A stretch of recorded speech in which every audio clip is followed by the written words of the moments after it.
जय हिंद। अभी नेपाल से वापस अपने वतन लौट रहे भारतीय नागरिक जो कि टूर के लिए गए हुए थे, इनसे जानते हैं कि नेपाली के लोगों का इनके साथ कैसा कॉपरेट रहा, कैसा व्यवहार रहा। क्या नाम है आपका? प्रवीण राय नाम है मेरा। कहाँ से हैं आप? मैं गोरखपुर से हूँ। क्या हुआ आपके साथ नेपाल में? नेपाल में ये हम लोग होटल को 7 सितंबर तो हम पहुँचे थे। 7 सितंबर पहुँचने के बाद वहाँ सब कुछ नॉर्मल नहीं था, कोई ऐसा सीन नहीं था। लेक साइड पे हम लोग रुके थे।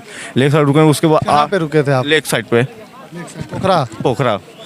उसके बाद वहाँ पे एक दिन घूमने के बाद असली कहानी 9 तारीख को जो शुरू हुआ, भगदड़ हुआ होटल में, अफरा तफरी मच गई, मोबाइल छीनने लोग, अचानक से लोग घुसे अंदर सर्विस के नाम पे, सर्विस को घुस के ऑटोमेटिक मोबाइल जो मिला उनको वो छीन झपट के किए।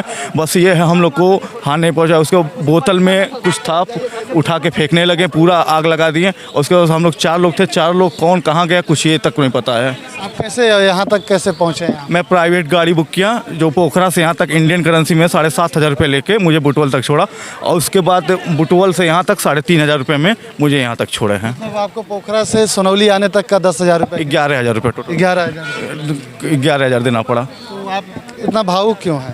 भावुक मैं बस इंडिया पहुँच गया, मेरे लिए बहुत बड़ी बात है।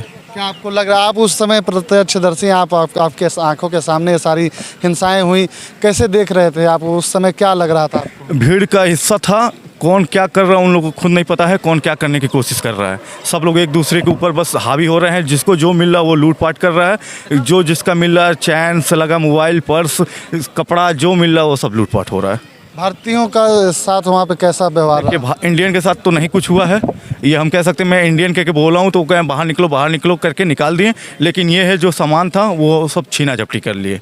बाकी चोट मारपीट ये सब नहीं किए। अपने अधिकारों के लिए प्रदर्शन करना ये तो अधिकार है, लेकिन उसी अधिकार का फ़ायदा लूटपाट के लिए अगर उठाया जाए, उनको गलत रूप दिया जाए, उनको हिंसात्मक रूप दिया जाए, तो ये सही नहीं है। ये भारतीय नागरिक हैं, ये गए थे नेपाल में टूर के लिए, वहाँ पे घूमने के लिए। घूमने के दौरान ही जो इनके साथ व्यवहार और रवैया रहा, अब शायद मैं समझता हूँ ये नहीं वहाँ जा पाएंगे। लेकिन जी अब नहीं कभी जाएंगे, अब कभी नहीं जाएंगे नेपाल में, कभी नहीं जाएंगे। उत्तराखंड है मेरे पास, मसूरी है, बहुत से पहाड़ी क्षेत्र में घूम लूँगा। नेपाल कभी नहीं आऊँगा। क्यों? अब नहीं आ सकूँगा। यहाँ पे कुछ भी हो सकता है। यहाँ पे कोई ना कुछ गवर्नमेंट है, ना पुलिस है, ना कुछ है, कोई सपोर्ट नहीं कर सकता। मैंने कितना बार इमरजेंसी हेल्पलाइन नंबर फ़ोन किया, लेकिन कोई रिस्पांस नहीं, नो कॉल नो रिस्पांस। भारतीय गाइडलाइन से जो वहाँ पे जो आवास की बात कर रहे हैं, कोई रिस्पांस ही नहीं मिला मुझे। मैंने कई बार ट्राई किया दूतावास पर, कोई रिस्पांस नहीं मिला, कोई रिस्पांस नहीं। तो आपका कितने दिनों से वहाँ लगभग आज मैं 2-3 दिन फंसा हूँ, 4 दिन से फंसा हूँ। कैसे वहाँ खाने पीने के लिए क्या? खाने पीने का मनमानी है, होटल वाले जहाँ पे जाओ मनमानी ले रहे हैं। डबल पेमेंट कराओ, डबल पेमेंट।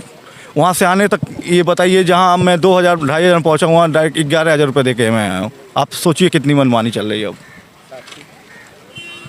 तो साथियों का आपका कुछ पता है? नहीं, कुछ नहीं पता है। कौन बात नहीं? मेरा फ़ोन तक छीना झपटी कर ली। फ़ोन ले लिए लोग? फ़ोन छीना झपटी कर ली, मैं बिना फ़ोन के हूँ।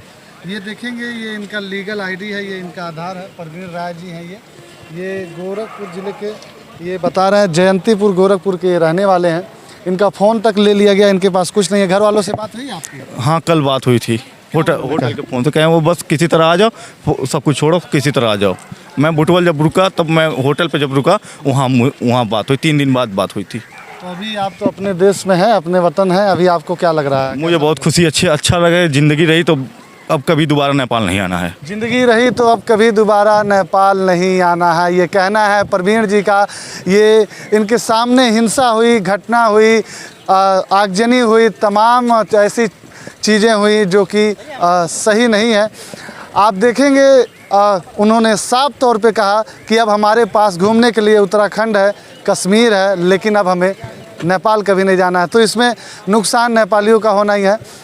जो भी प्रदर्शनकारी हैं, आंदोलनकारी हैं, या एक तरह से साफ ये कह लिया जाए कि जो ये आगजनी हिंसात्मक जो काम करने का ये कोशिश कर रहे हैं, ये अपने ही देश को, अपने ही घर को ये आग लगा रहे हैं। जब आग लगेगी तो पड़ोसी इनसे दूर भागेगा ही। तो बहरहाल मैंने आपको यहाँ से जानकारी दी।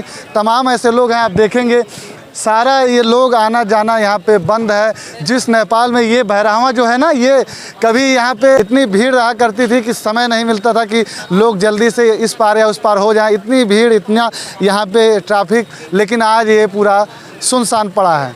तो यानी कहीं ना कहीं प्रदर्शनकारी, आंदोलनकारी अपने ही घर को आप लोगों ने आग लगाया है, ना कि किसी दूसरे को। टूरिस्ट आते तो आपको ही कहीं ना कहीं फ़ायदा देते हैं। बहरहाल आप देखेंगे सभी पीछे नेपाली सेना के जवान हैं, इस तरफ इंडियन आर्मी के जवान हैं। चूँकि बारिश हो रही है सुबह से, लेकिन इसी बारिश में ये पानी देखेंगे रोडों पे लग चुका है। इसी पानी और नो मैंस लैंड में हम इस वक्त मौजूद हैं। यहीं पे ये लोग खड़े होकर अपनी ड्यूटी को तत्परता से निभा रहे हैं और मोर्चा संभाल रहे हैं। बहरहाल मैं आपको ऐसा जानकारी दे रहा हूँ भारत नेपाल सुनौली सीमा से। घूमता चक्र 24।